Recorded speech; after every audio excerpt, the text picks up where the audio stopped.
Hey guys, IzDaisho here, bringing you the final round of this event. And I mean, I drew all my best cards. I don't have double white. A little bit awkward. I'm still going to keep this hand. I can cast the Sky Guard. And if I draw planes, then I can cast the Phalanx Leader on time and the Wingsteed Rider on time. It's a little awkward. I also don't have any targeting effects. So, definitely not the greatest hand I've ever dreamt up. But, I mean, a lot of good cards. I thought that my opponent was about to click through his turn. The worst draw in the deck, right there, with Island. I guess Evangel of Heliod probably would have been equally terrible. Presumably that could get used eventually. And the worst draw again, so makes this hand look so much worse, getting the two worst draws in the deck. So we're playing against a green-white deck.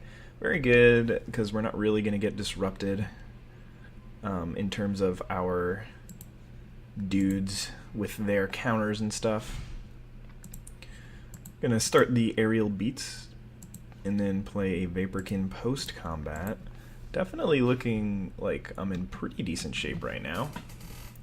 Opponent hasn't done anything yet this game, still kept 4 turns of no play. Probably a Divine Verdict here. And got the plane, so I'm just gonna drop that here. No real reason or motivation to play it pre-combat, but I'm gonna attack, and I fully expect to see a Divine Verdict here. No Divine Verdict. Alright, I'm gonna play this Wingsteed Rider since I don't really have anything to take advantage of the Phalanx Leader yet. I may as well drop the card that's gonna be good here. So this could be like a... Oh, Ornitharch. Okay, we can actually beat Ornitharch here. Do I want to pay the tribute and make a 5/5? Yeah, I think I do. God, that card is so good. But I'm going to have to use this Voyage's End aggressively. I probably should have done this before I drew. Though there would have been draws. Evangel. Actually, Evangel might get the job done here. Yeah, let's top this guy. I can drop a Phalanx Leader here, and then beat in with my guys for 5 damage, and perhaps again next turn, and if I draw any targeting spell, then I clearly win. But, I mean, I've got a lot of dudes coming out, so it's going to be 2, 4, 5, 6, 7 1/1s, and my opponent's only at 11 life. Okay, and I will pay the tribute again, because having a whole bunch of blockers is not beneficial for me. Yeah, let's do this and then just beat with the team.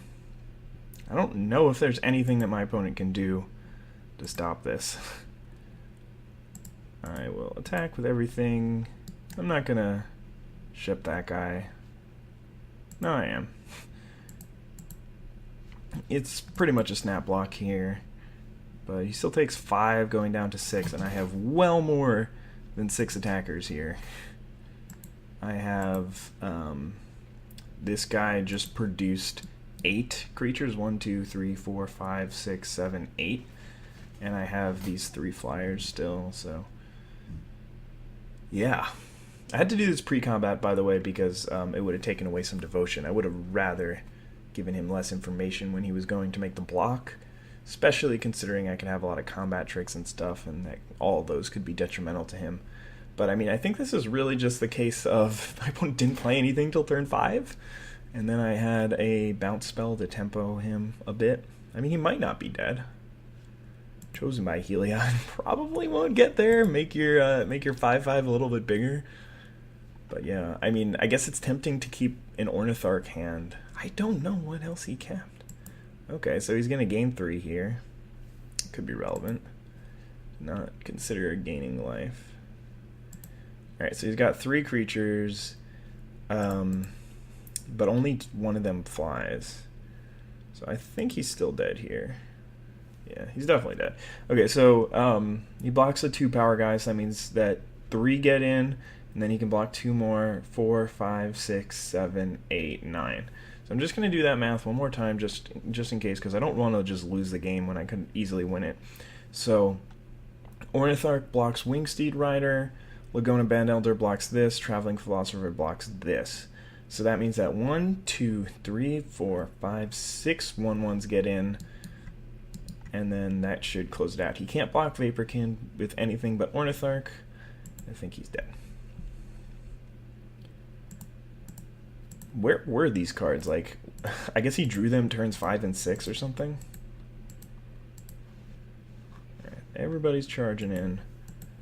I think yeah, actually, I think I might lose this game if I don't have exactly lethal here, but I do.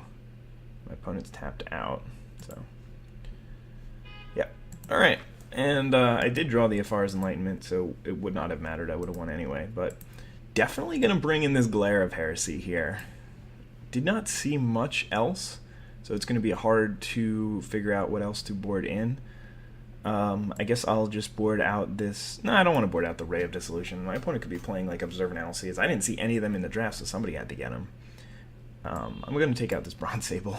Actually, no, I'm not. I mean, he was pretty good for. I mean, he would have been pretty good for me had I drawn him. Okay, you know what? I will. I won't. I won't do it.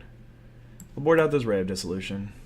No, let's think about this. Before we just make a snap judgment and a decision, let's consider the possibilities, because I really want to win this 8-4. That would be awesome.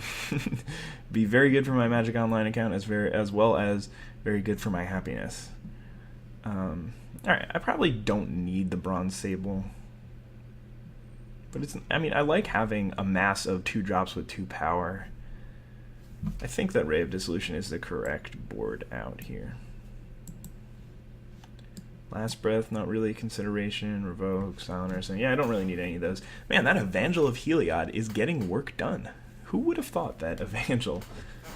Yeah, I was like very ready to just bottom that card. I'm like, oh, I don't need that. That's not going to do anything. And then looking back at it, Phalanx Leader, Wingsteed Rider, and a Skyguard. That's a lot of devotion right there. So I think this is probably the first time I've cast that card to great success. I've had like mediocre ones and average ones, but I mean, putting that much power on the board is pretty sweet.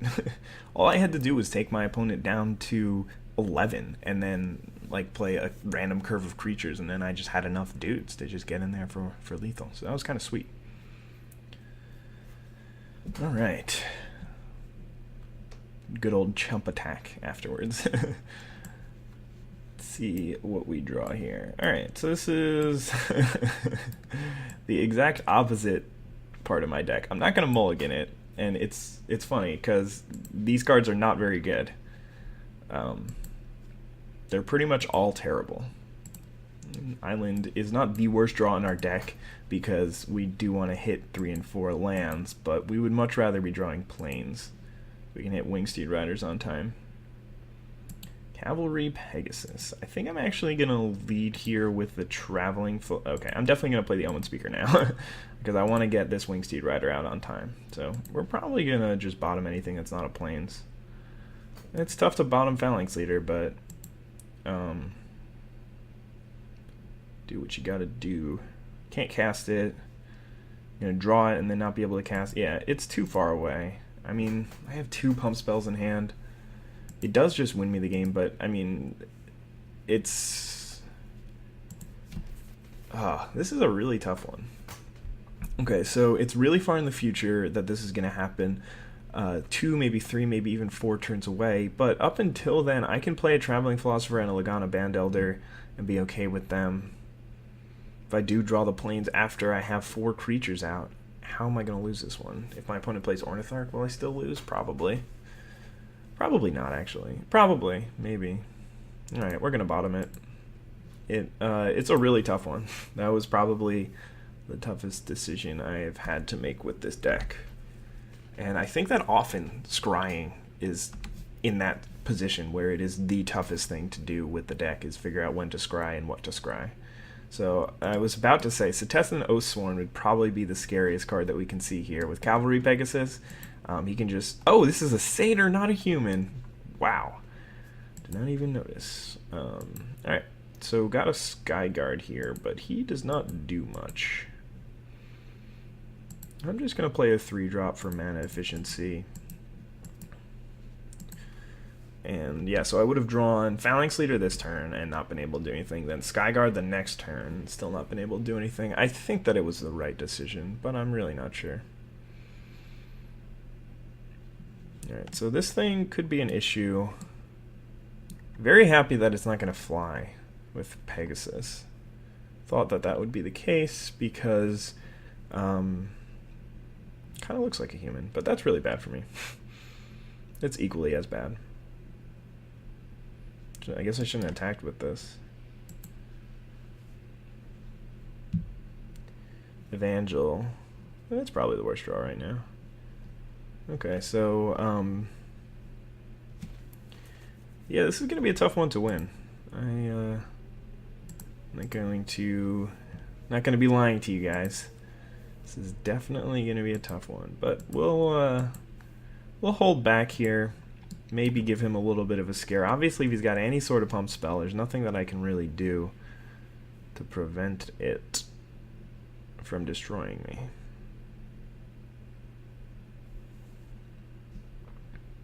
So I would have lost the game for sure if I'm drawing Phalanx Leader with no planes, no second planes rather. It's pretty funny that I keep getting into these situations where I have too many. Oh, no pump spell. This is good. Unfortunately, I sideboarded out my Ray of Dissolution, so that's not really an out. I'm gonna bring it back in for the next game, I think. Ugh, just misery. All right, well, we'll play the Skyguard. Pass the turn, but I mean, this is looking up to some extent. Would be nice to have Phalanx Leader in the horizon to do something with this Evangel. Oh God. That's not good. Alright, we're going to have to take 6 damage here, but then we're just going to have to keep chump blocking that. Unless we have 5, 6, 7, 8. Actually, we can block that, and I think I have to. I don't really have much of a choice.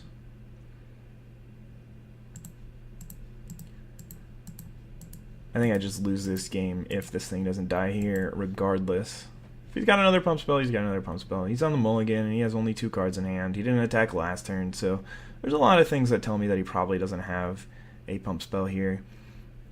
It's a safe attack, even if he doesn't have a pump spell, since 5, 6, 7, only 7 damage, so I can't kill that. But I'm doing this, so hopefully he puts Skyguard all the way in the back, or not all the way in the back. He doesn't get full value out of this. But yeah, I mean, if he's got a pump spell, then I'm going to lose. But again, I wasn't beating a pump spell anyway. Alright, so he's got something. Battle-wise Valor, sure. So which one do I want to save? Do I want to save anything? Is it worth it? I can't win this game, right? I have no way of dealing. Well, I can draw Voyage's End. Alright, so we'll save this guy. And then just F6. Yeah, so I can draw Voyage's End here, or Retraction Helix, and not be dead. Just be kind of dead. Because my opponent's at an out of reach life total. If he just draws nothing for the rest of the game and I draw Voyage's End here. Alright, well, I mean, we're not giving up yet. Are we? Might we? We might. There's no real point in showing him any of these cards. Still very, very far away from winning. Yeah, okay. I can concede this one. Well, okay, I'll draw one more card. Or should I just play Hold at Bay to prevent 7 damage to the Skyguard and chump block this for another turn? Yeah, I think that's worth... Hold at Bay is just such a tough one to... it's such a tough card to show my opponent because he's going to play around it. Did I show it? I don't think I showed it to him in game 1. Either way, I think that it's like there's actually some chance that I win this game. The question is, do I block the Setessan Oathsworn or do I block the Nessian Cursor? Because if I block Nessian Cursor, then I'd go down to 1, but I get it off the table. Otherwise I go down to, yeah. Well, alright, we don't need to. We can block it next turn if we draw Voyage's End.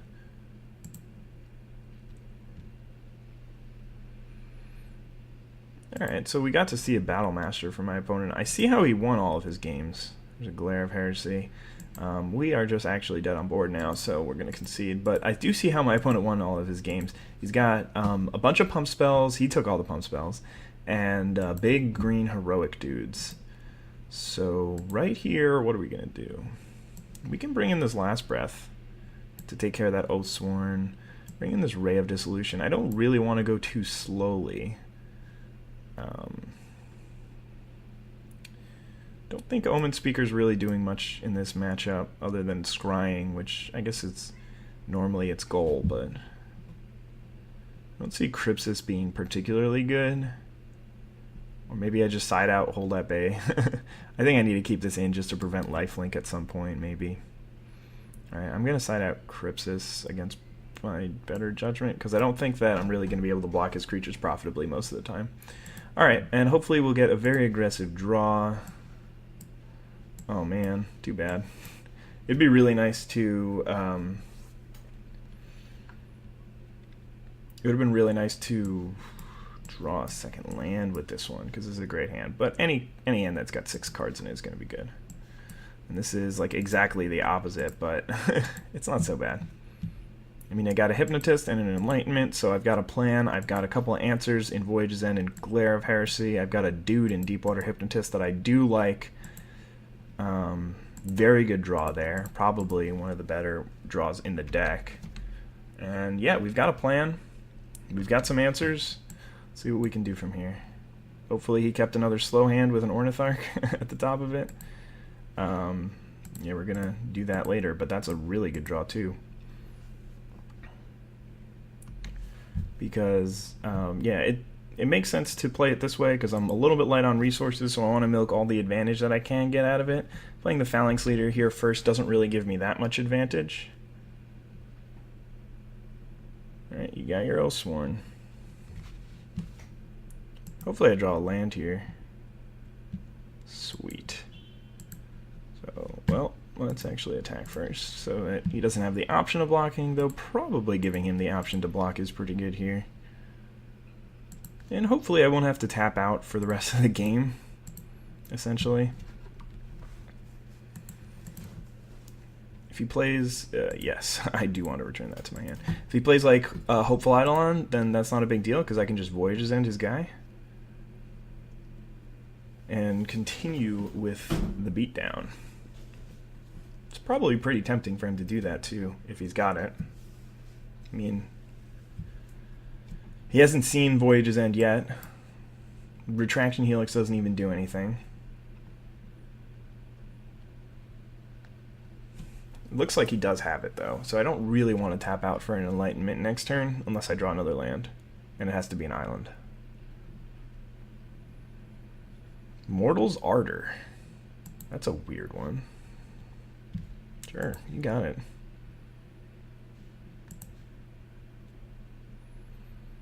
I think I see what he's doing here. He's trying to get some lifelink. I'm not going to bite here. He's going to be able to gain some life back, which kind of sucks because this is like a really tempo-based game, but he's just going to be able to replay it in the second main phase, so all I'm really doing is 1-for-1ing with Mortal's Ardor when I don't need to. And that is exactly why I'm doing this. Like, oh my god, so beautiful. Do not need this. That was basically the best thing that could happen. I just didn't bite on the Mortal's Ardor, and then from there, I basically had him, and I think that it's not game over, but it is very good for me. Glare of Heresy means that he can't stabilize this board. Thanks. Means that he can't stabilize this board with a with an Ornitharch. Retraction Helix is another good thing to have here. Beats for 7. I mean, the Mortal's Ardor pre-combat is just a little bit fishy. I understand that he wants to grow his creature, but it does make sense for me to hold off there, even though it's really tempting to just Voyage's End and get some value out of it. There's the Oathsworn again. Could have like a Glare of Heresy here. Well, it's got -3/-0 though, so I think I'm okay.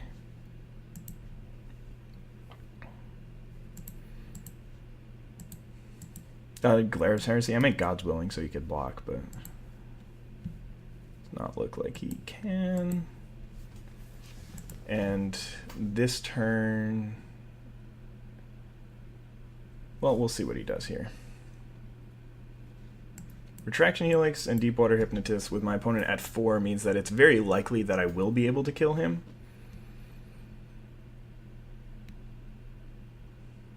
But it might not be next turn. Because if I target the Deepwater Hypnotist, then I can bounce something, but this would only be 3. And if I target this guy, then this guy might still be able to get blocked by a second dude. Hopeful Eidolon. Alrighty. I think that I'm just going to be able to Glare of Heresy and win this one. Oh, he's going to attack here.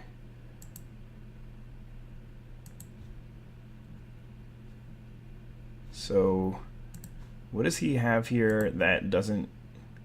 I'm just going to do a quick Gatherer search, because I'm pretty sure that I just win if I just target my Phalanx Leader.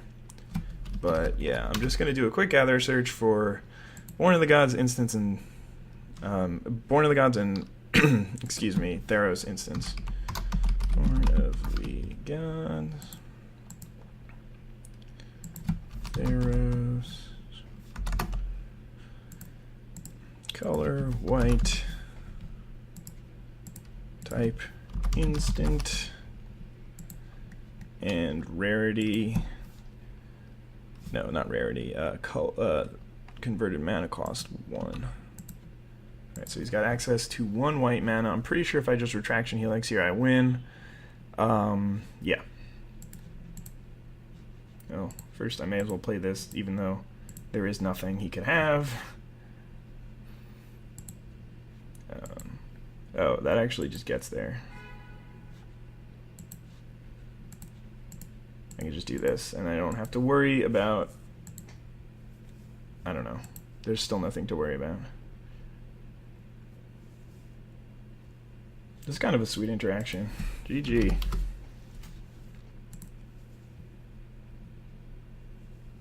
Yeah, I just needed to find 1 more damage. This was, I guess, an easier way to do it than... and more profitable way to do it than the Retraction Helix, but it was not going to matter either way. Alright, managed to win that draft straight up. No splitting or anything in the finals.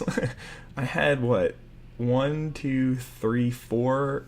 oh, okay, 1, 2, 3, 4, 5. 5 uncommons and no rares. The rest of the deck just commons, and not a very good one at that, but I don't know, it always feels good to win those. Had some good draws, had some bad ones, but overall I think I made a lot of the right decisions and not that many of the wrong ones. I'm not going to say no wrong ones, because there were definitely some situations that I could have played a little bit better. But yeah, got fortunate enough to get the right matchups and stuff and win the game. So thank you guys so much for watching this draft. Really appreciate you guys taking the time out of your day to support me and watch my videos, and hope that you either learned something or enjoyed. Have a wonderful day, guys. Bye.